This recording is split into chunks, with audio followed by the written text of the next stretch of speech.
President Donald ട്രംപിന്റെ tariff നടപടിക്ക് മറുപടി കൊടുക്കാൻ പുതിയ സഖ്യം രൂപപ്പെടുകയാണ്. ഇന്ത്യ, ചൈന, റഷ്യ സഖ്യം രൂപപ്പെടുന്നതിനുള്ള സാധ്യതയാണ് തെളിഞ്ഞു വരുന്നത്.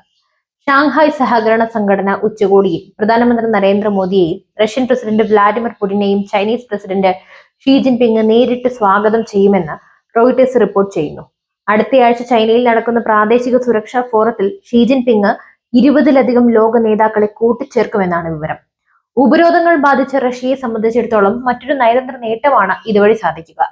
പുടിനും മോദിക്കും പുറമെ മധ്യേഷ്യ, മിഡിൽ ഈസ്റ്റ്, ദക്ഷിണേഷ്യ, തെക്ക് കിഴക്കൻ ഏഷ്യ എന്നിവിടങ്ങളിൽ നിന്നുള്ള നേതാക്കളെ ഷാങ്ഹായ് സഹകരണ സംഘടന ഉച്ചകോടിയിലേക്ക് ക്ഷണിച്ചിട്ടുണ്ട്. 2020 മാരകമായ അതിർത്തി സംഘർഷങ്ങളെ തുടർന്നുണ്ടായ സംഘർഷങ്ങൾ കൂടുതൽ ലഘൂകരിക്കുന്നതിനായി ഇരു നേതാക്കളും പ്രവർത്തിക്കുന്നതിനാൽ മോദിയുടെ ചൈനയിലേക്കുള്ള ആദ്യ സന്ദർശനമാണിത്.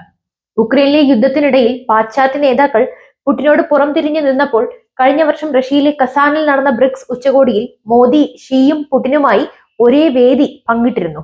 അതിനിടെ ചൈനയുമായും ഇന്ത്യയുമായും ത്രികക്ഷി ചർച്ചകൾ ഉടൻ നടക്കുമെന്ന് മോസ്കോ പ്രതീക്ഷിക്കുന്നതായി ന്യൂഡൽഹിയിലെ റഷ്യൻ എംബസി ഉദ്യോഗസ്ഥർ കഴിഞ്ഞ ആഴ്ച പറഞ്ഞു. അമേരിക്കയ്ക്ക് ശേഷമുള്ള ഒരു അന്താരാഷ്ട്ര ക്രമം എങ്ങനെയായിരിക്കുമെന്ന് കാണിക്കാനുള്ള അവസരമായി ഈ ഉച്ചകോടിയെ ഷീ ഉപയോഗിക്കുവാൻ ആഗ്രഹിക്കുന്നു.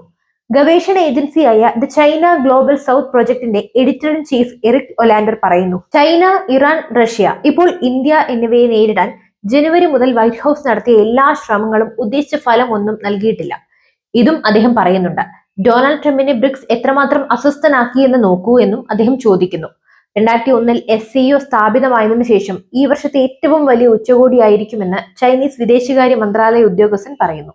6 യുറേഷ്യൻ രാജ്യങ്ങളുടെ ഗ്രൂപ്പായി ആരംഭിച്ച സുരക്ഷാ കേന്ദ്രീകൃത കൂട്ടായ്മ സമീപ വർഷങ്ങളിൽ 10 സ്ഥിരം അംഗങ്ങളിലേക്കും 16 സംഭാഷണ നിരീക്ഷണ രാജ്യങ്ങളിലേക്കും വികസിച്ചു.